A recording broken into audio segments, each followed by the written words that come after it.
Minister, of course, I'm joined by the Chief Medical Officer, the Secretary of the Department of Health. Australia's journey through COVID has been certainly one of the world's best, and there's no place you'd rather be. We've had our successes over the course of the last year, but we've also had our setbacks, and we've indeed had our heartbreaks as well, as so many Australians can attest. Throughout this journey, though, we have always sought to keep Australians as informed as we possibly can.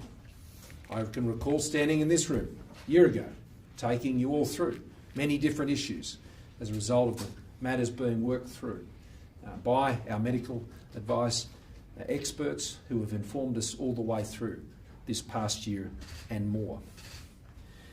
Tonight we have received advice from ATAGI in the last 15 minutes, and we thought it was important that we came and briefed you on that this evening, so it was available immediately to Australians. The key principle of our management of the COVID-19 pandemic has been always to base our decisions on the expert medical advice. It has not been our practice to jump at shadows. It has not been our practice to take unnecessary precautions. We've been taking the necessary precautions based on the best possible medical advice. We've always taken the time to ensure we get that advice, consider it carefully, and make decisions in the best instance of Australians. And those best interests principally have to address the health of Australians. This is why we are in the position we are in today, and so many other countries would want to be exactly where Australia is today. And it means that when setbacks occur, then we can still go about our lives here in Australia, perhaps not as much as we may have before when COVID wasn't in this country, but even now to say it's in this country would be an overstatement. And we have no community transmission currently being reported around Australia, and where outbreaks do occur as a result of arrivals into Australia, we've demonstrated a great capacity to be able to deal with that in a very effective way. The Australian Technical Advisory Group on Immunisation, known as ATAGI, has met to consider the medical evidence regarding unforeseen but yet rare and serious side effects as mostly associated with younger people from the AstraZeneca vaccine. ATAGI has reviewed that matter, drawing on the international advice and data, and provided recommendations to government, which the Health Minister and I have this evening accepted. That recommends that an advisory be provided for administration of the AstraZeneca vaccine for persons under the age of 50, and I'll ask the Chief Medical Officer to speak to that in just a moment's time. We expect that this will require some changes to the arrangements we have as part of the vaccination rollout. We discussed that this morning at my media conference earlier today, that could be possible, and this includes when we might expect first doses ultimately to be able to be offered to all Australians.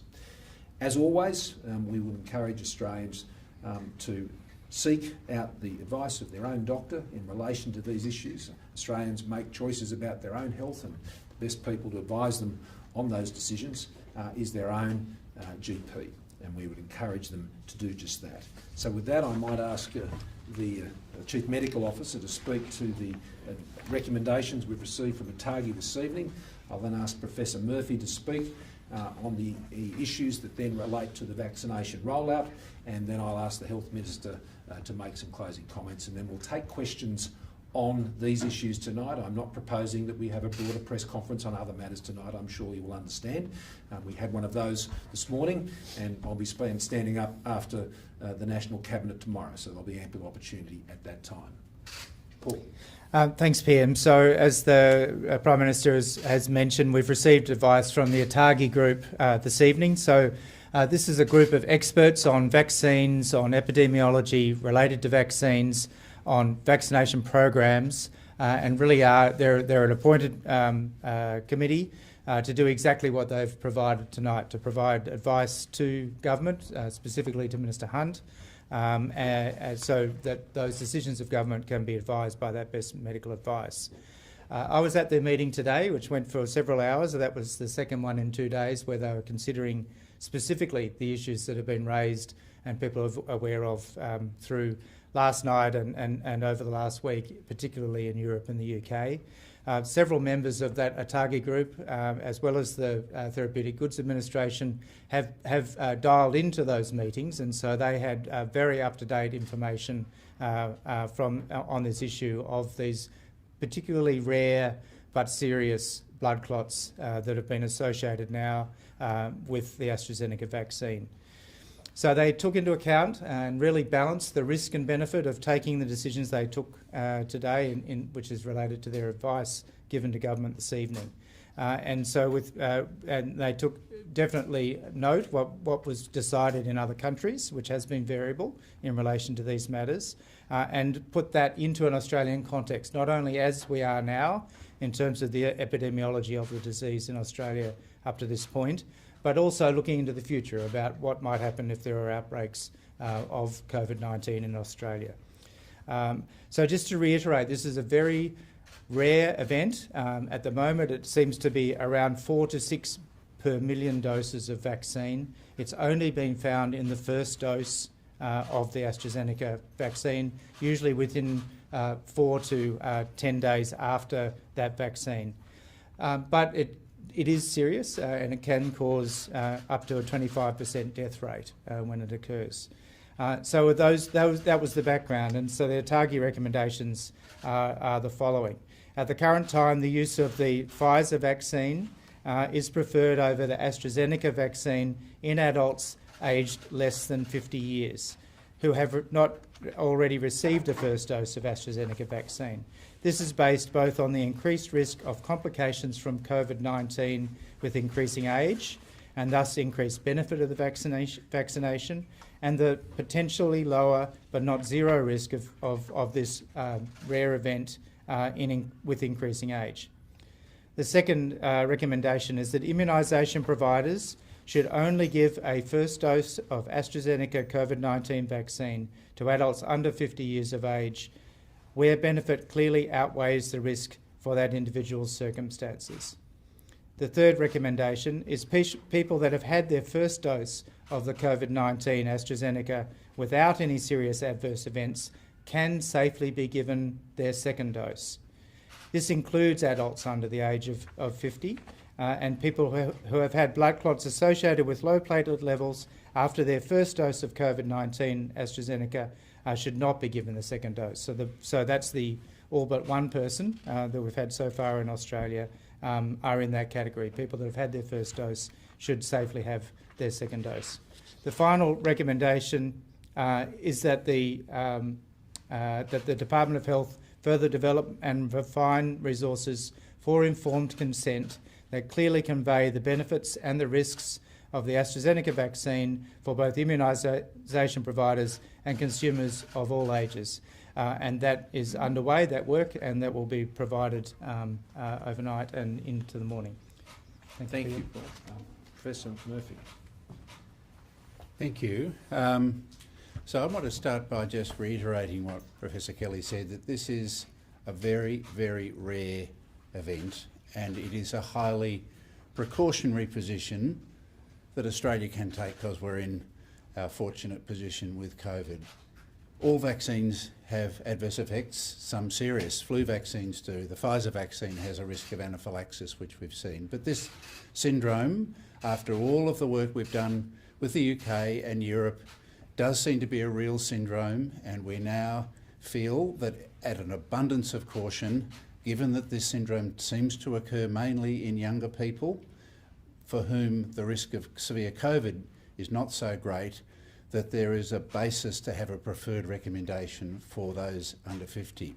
I want to reiterate that we are strongly encouraging those 50 and over to take up the AstraZeneca vaccine. It is a highly effective vaccine at preventing severe COVID. The risk is extraordinarily low. I've had my first dose, I'll have my second dose. It is a vaccine that is very, very effective. And so this is a position that we're in, that we feel out of an abundance of precaution on the evidence we have at the moment. So what does this mean for the program? For phase one, which is vulnerable people, we will pretty much continue as we are. Those over 70 and 80 will continue to get AstraZeneca at their GPs and be confident in its efficacy and its safety. For those healthcare workers under 50, they will now be prioritised to Pfizer, and that might delay that particular phase of 1B. But that's the only phase that might be delayed. The important thing is that all of the vulnerable people, those vulnerable to severe COVID, will be covered as we planned by the middle of the year. Clearly, when we move into the broader younger population later on, we will have to recalibrate by reprioritising some Pfizer for younger people. And we are now reviewing all of the vaccine purchases we've made. You know, we have 51 million Novavax coming later in the year. We're looking at when we can bring other vaccines forward and continuing under the advice of the committee I chair to look at all of our vaccine portfolio. We always had a diverse and redundant portfolio, and we will look forward. But we will have to replan the prioritisation of the program, replan with the states and territories who are our partners in this endeavour, how we will deliver vaccines, and we'll have to come back at a later stage with better estimates on when things in each phase will be completed. So thank you, Peter. Thanks, Brendan. Great. Thanks very much, Prime Minister. Right from the outset, our approach has been to focus on safety. The decisions based on medical advice, whether it was with regards to what we've done in relation to closing the borders with China, the very difficult decision, but nevertheless the very clear decision not to proceed with the University of Queensland molecular clamp, a safe and effective vaccine on all of the preliminary advice, but which of course carried with it a side effect in terms of a false positive HIV marker, which was not deemed to be medically acceptable within Australia. Similarly, today again, we're following the medical advice. We're placing safety first, but what we've heard from Professor Murphy, what we've heard from Professor Kelly, two of the people at the heart of the medical advice to Australia, is that this remains a highly effective vaccine, safe for over 50s on the advice that we've received. And again, I'm like Brendan, one of those that's had the vaccine, and I'll be lining up for my second dose when my turn comes around. What is the context here? Of course, as the Prime Minister said, at this moment, no community transmission in Australia, with 0 cases again today for the 58th day this year, against a world of over 668,000 cases and 15,000 lives lost in the last 24 hours. Against that background, the advice that we received was to procure a broad-based vaccine program, which we've done, and that was initially 4 vaccines across 3 different classes. mRNA, which had never been produced before, Pfizer, the AstraZeneca as a viral vector vaccine, the Novavax as a protein vaccine, and the molecular clamp. We already have 20 million Pfizer, which are due this year, reconfirmed with the head of Pfizer Australia today. We have the AstraZeneca, which of course is available for all of those over 50 years of age. We have Novavax, 51 million units. The latest advice is that that is expected to commence, confirmed today that this remains their intention and their projection subject to clinical trials and approvals within the third quarter for Australia. And we also have access to the COVAX facility. And of course, where the committee that Professor Murphy chairs recommends additional acquisitions, we will seek those, but we won't preempt them publicly. I think that's what we need. For me, we have a strong, clear vaccine program that will have passed 1 million people during the course of today and will continue, particularly in that over 50, which will be unaffected, the over 50 components, right through the heart of phase 1B and right through the heart of phase 2A. There are going to be lots of people in phase 1B who are under the age of 50, healthcare workers, people with disabilities, people with health conditions. How are we going to get them vaccinated when we're only getting about 140,000 doses of Pfizer? I'll ask Brendan to come forward and as he does that, make this point. The task now, overnight and through the course of tomorrow and over the weekend, there will be a recalibration of how the program will need to be adjusted to take into account the decision the government has taken tonight to accept those recommendations from ATAGI. As Health Minister has just said, there are, of course, Pfizer vaccines that are in Australia, and we are getting a regular supply of those, and they can be prioritised against the individuals for whom that will be the more appropriate vaccine for them. But we will just have to work through the logistics of that and the calibration of how that is done, and that will be our task now. So we'll do that in an orderly way. Tomorrow I will meet with National Cabinet. I'd alerted them earlier today, as I had last week, about these issues, and so we'll update them on those issues tomorrow, and I'm sure they will raise questions and that we can take that on as we recalibrate the program in the days ahead. But Brendan? Yes, thank you, PM. So obviously Pfizer have committed to 20 million doses this year, and we are working with them almost on a daily basis to see when they can increase their supply, and we're confident that at some stage in the near future we will get improved supply of Pfizer. The other important parameter is we will finish aged care in a number of weeks' time, and that will free up the Pfizer that has been going into aged care, and all of that Pfizer will go to those under 50s, particularly in the 1B priority groups. Important to remember though that we don't have community transmission. These healthcare workers are not at significant risk if it means they wait a few more weeks to get their vaccine. Can I ask about the, you say it's abundance of caution, but it seems to be extraordinarily cautious, because the numbers that Paul Kelly gave before were 4 to 6 per million, which is pretty much what you said today, Prime Minister. But we have allowed for decades millions of Australian women to take contraceptive pills, which has in effect 1,000 times risk than this, and yet you're abandoning, for all intents and purposes, some generations getting this vaccine, which by any reckoning of recent medicine is deemed safe. So I would just point to the expert advice that we've got from ATAGI and chaired by Professor Alan Cheng. They've really weighed up all of those things. They've looked at the fact that we do have an alternative in terms of Pfizer right now, and as Brendan has said, other vaccines will be made available later this year. It is a very cautious approach. So that was the one that they walked through. I mean, it's more than abundance of caution. This is more caution than you would have seen in any pharmaceutical, I would say, in recent decades. Yes, but this is what's happened in other countries as well, and these are the advice that we've received, and as the PM has said, that's the advice that has been taken. Can I just this challenges the logic that you presented in recent hours? Well, no, I don't know if I'd share that view. What I said is that we would seek the medical expert advice, and that is ATAGI. That's what they're there for. They are considering the situation here in Australia. Those in other jurisdictions are in different situations to Australia. In other countries right now, the death rate is appalling, and the risk of not proceeding is very great.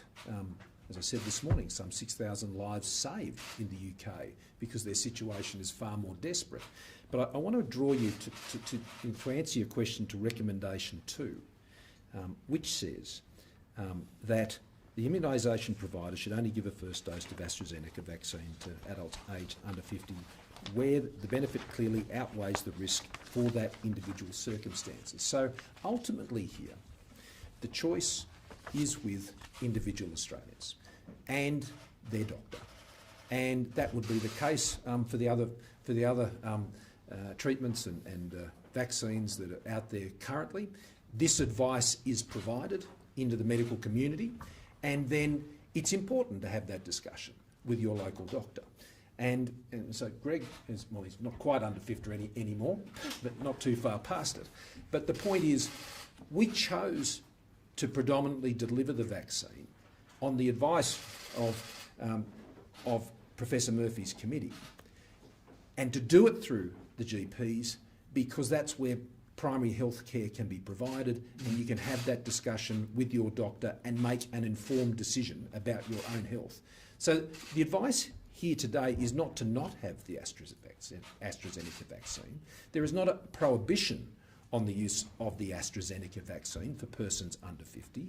There is an expression of a preference. And you're very right, Andrew.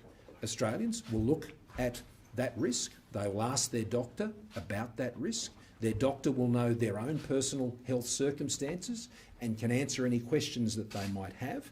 And for the benefit of, they may feel quite strongly that they would be better off having that vaccine, given the risks are clearly understood.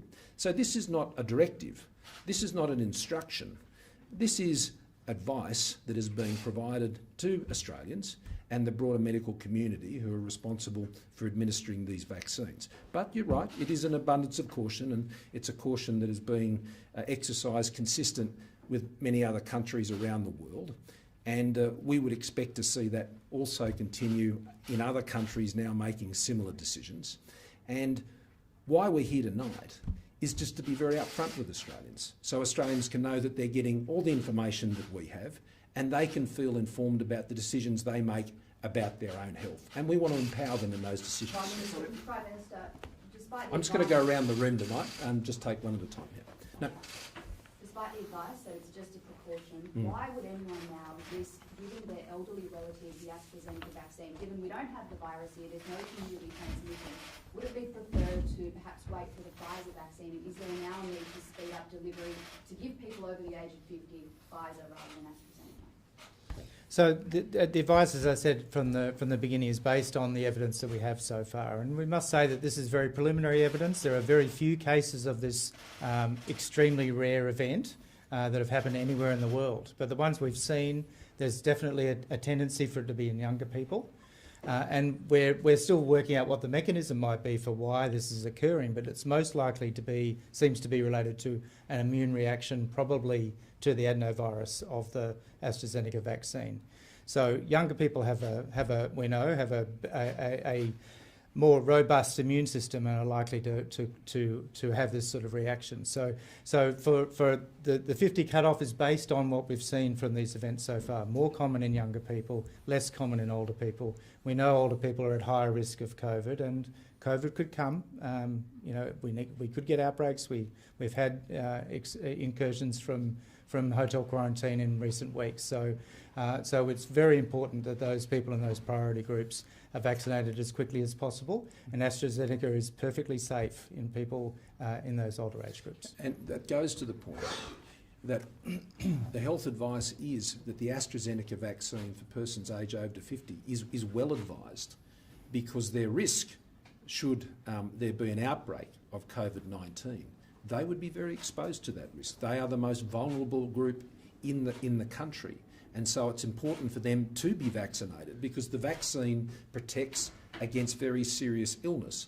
And we have seen in the more than 900 deaths that we've had in Australia, they have predominantly been with older Australians.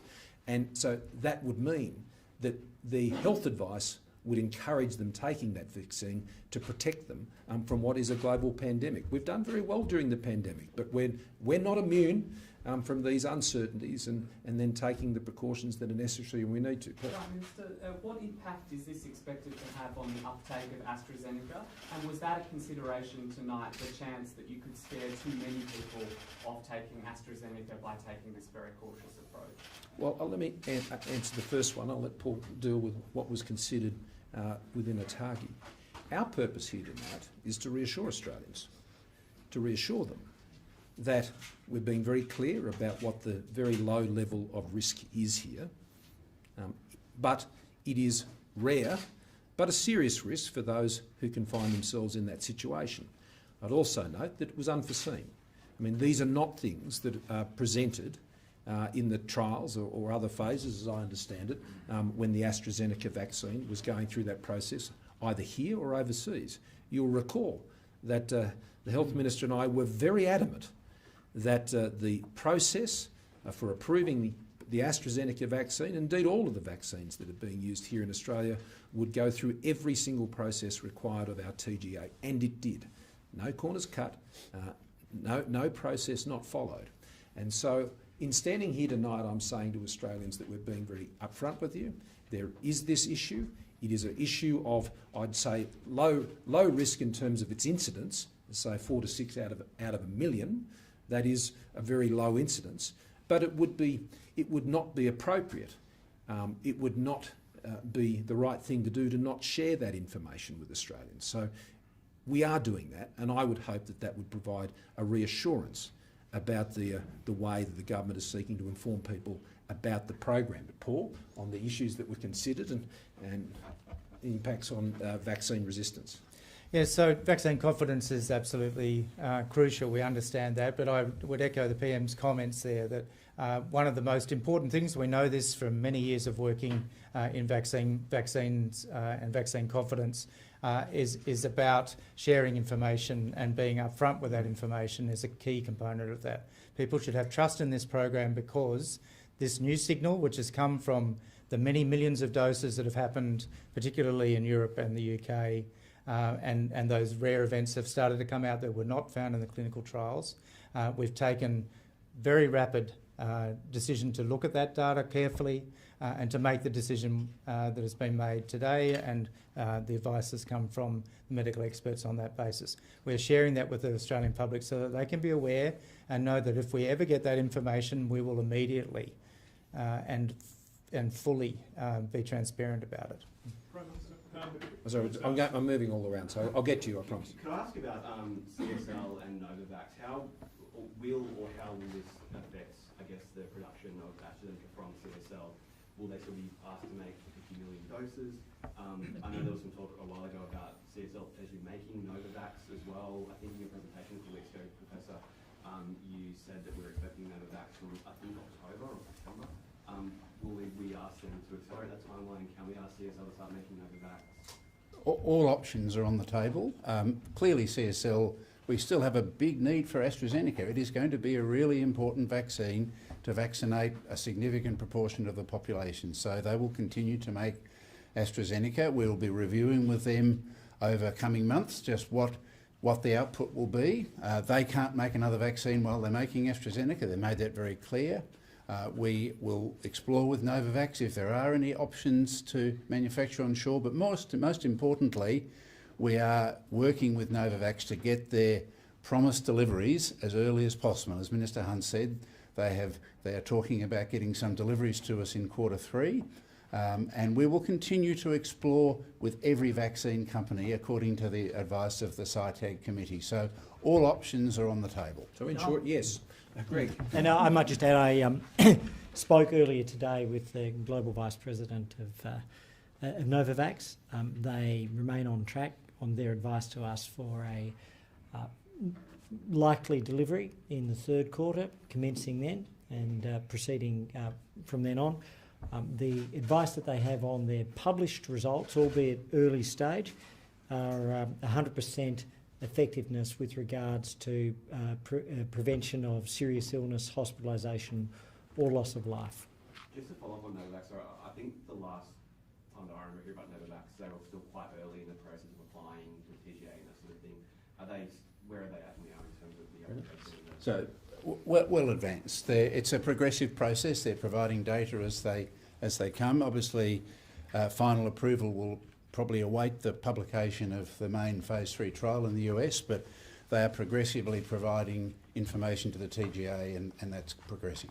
Okay, Michelle, I'll get to you. Murphy, can I just clarify the people aged 50 to 70, when were their vaccinations due to start and are they still starting on those dates?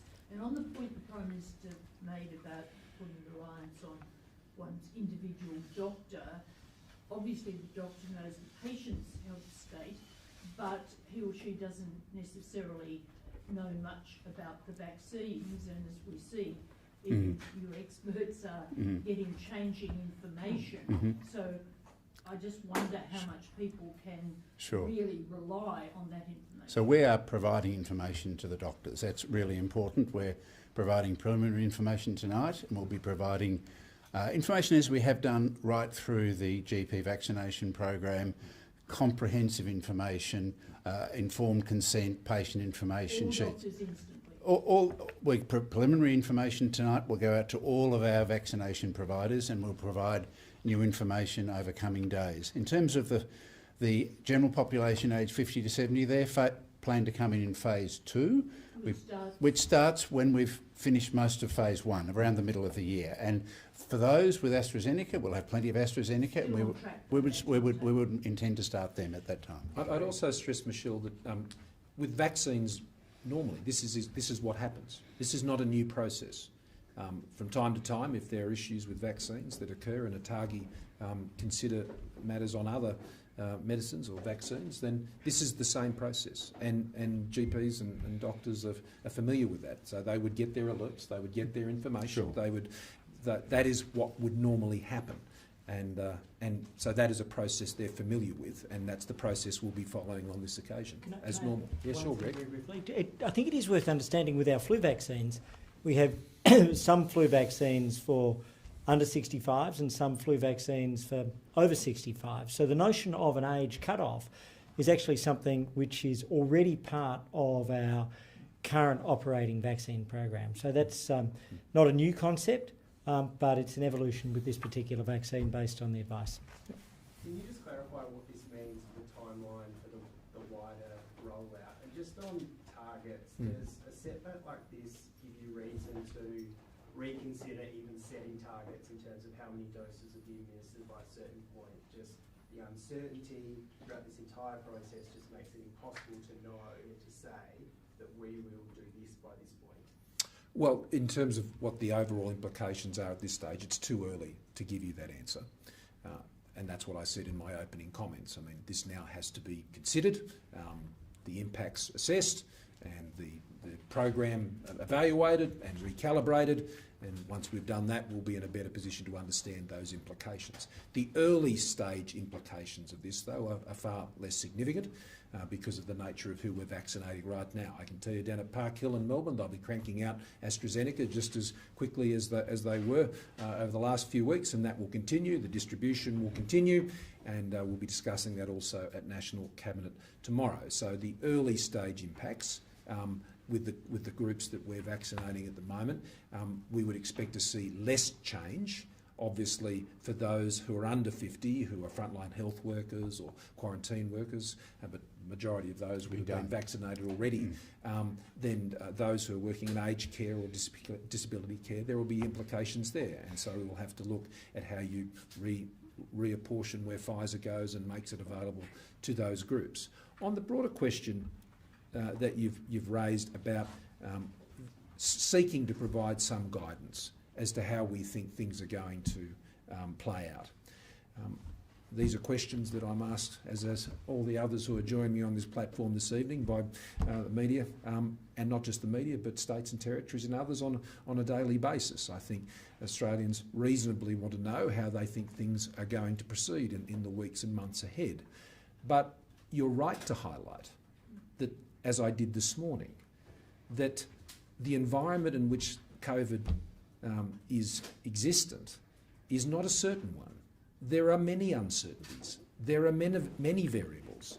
And when we have indicated these types of marks, we have always qualified them by saying that is subject to the events that may occur. And so I think it's important that when we provide that sort of guidance, that the appropriate reporting of the qualifications is noted, because things do change. This is not a certain world, and we're not on our own. The whole world is dealing with the same uncertainty. The whole world has gone through a process of relying on expert medical advice to define those vaccines that they would seek to contract and have available to their populations. And Australia has made some very sound decisions on that front. And we have access to vaccines that many countries don't. But we also have additional options now to pursue, and we will be pursuing those. But the overall impact of this on the timetable of the rollout, it is far too early. As I said, we received this advice formally at 7 o'clock this evening. Brendan, was there anything you want to add to that? No, I think that's absolutely right, Prime Minister. We will be working with our partners in the states and territories, as we have been. It's been a very strong partnership the whole way through, working on the recalibration of the program and working with vaccine suppliers, as we've already said, and we will be able to provide further updates in coming weeks. Yeah. Andrew. I appreciate, just line on that question, I appreciate the uncertainty. Does that also include the October deadline, I guess, to have at least one jab for every Australian by that point? Is that far ahead?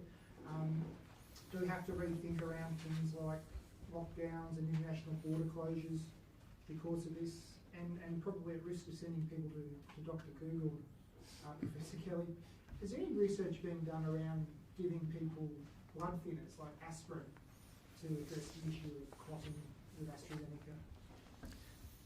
I'll do that one. Why don't you start with that Right. one? I'll just do the easy question. So, look, this is a very new syndrome, as Professor Murphy mentioned. This is a brand new thing.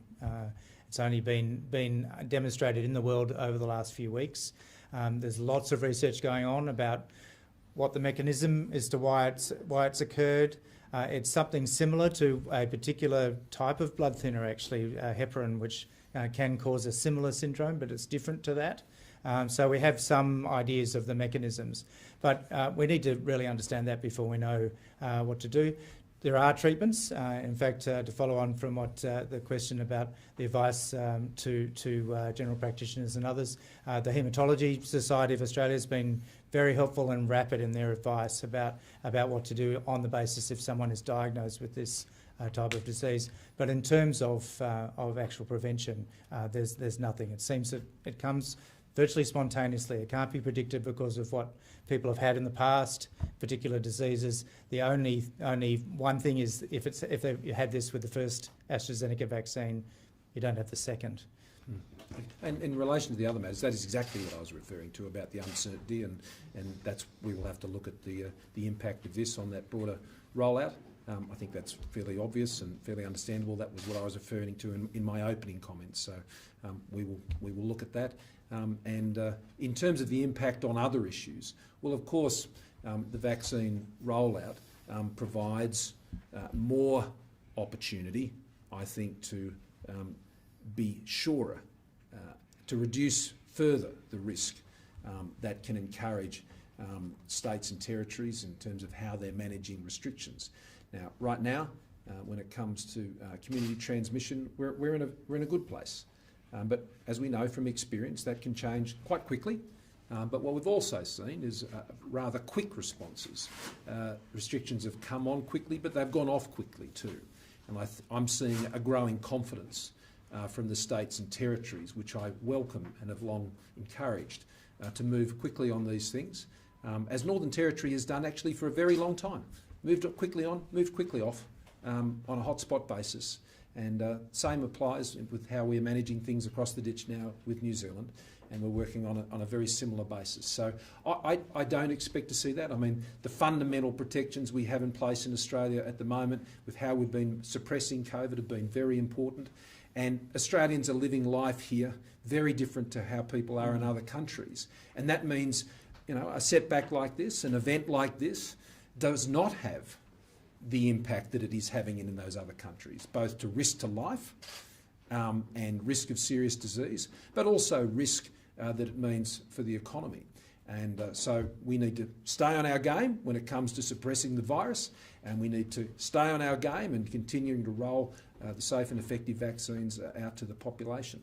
Last question. Will all Australians get at least one jab by the end of this year? And if we were to see another Melbourne-style, Victorian-style outbreak, would you change your advice to encourage younger people to get the AstraZeneca vaccine? Well, I've already answered the first question on several occasions, so I don't propose to do that again. Do you have a rough time? No, we don't. When you expect? No, we don't, because as I said, we've learnt this at 7 o'clock this evening, and I think we have to take the time to assess the implications for the program, and when we've done that, well, we may be able to form a view, but I don't think anyone should expect that anytime soon. This will take some time to work through the implications, but it won't stop the work that we're doing in rolling out the vaccination program right now with the doses that we have, particularly from Pfizer, but also rolling out from AstraZeneca, which are predominantly for older Australians above 50 in phases 1A and 1B. But the other question was... If we were to see another big outbreak, say like we saw, oh, yes. would you change your advice to younger people about AstraZeneca?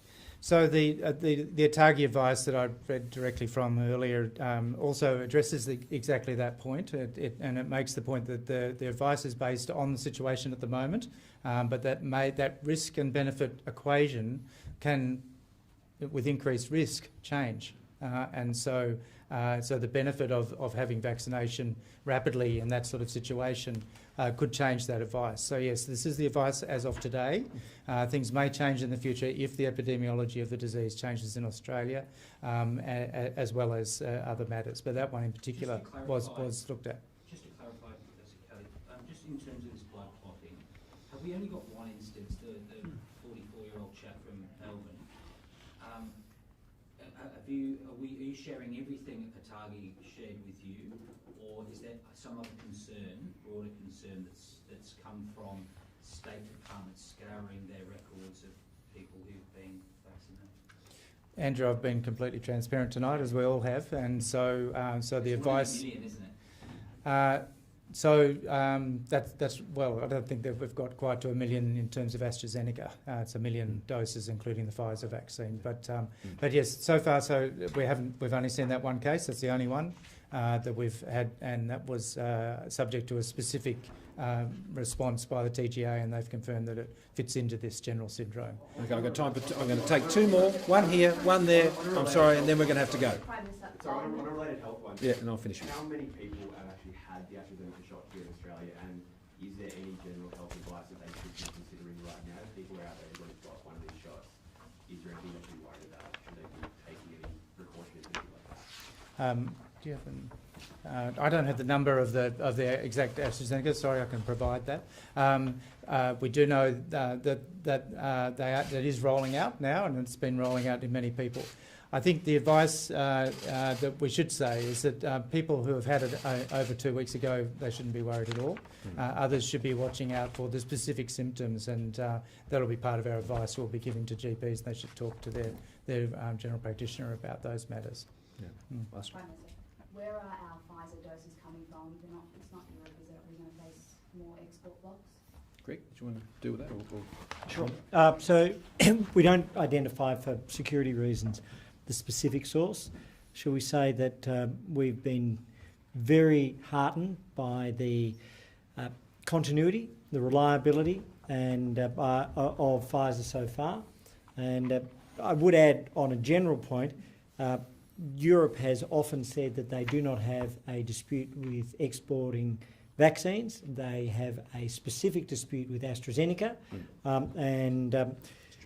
I think that is very important to understand. So we're very confident in the continuity of our supply from Pfizer, and that's been reaffirmed to me today by the Australian CEO of Pfizer, Anne Harris, and that they remain on track, not just with their week-to-week deliveries, but their delivery of the full 20 million doses during the course of 2021. Let me finish with just some other. We will have passed the 1 millionth dose being administered today. At the end of 24 hours ago, at the end of Wednesday, we had 996,214 doses having been administered, and 75,880 on that day.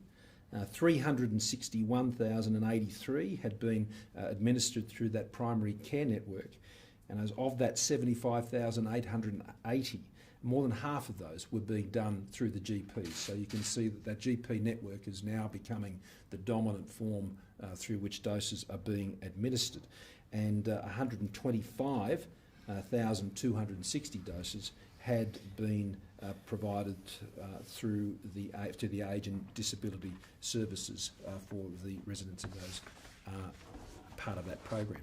So.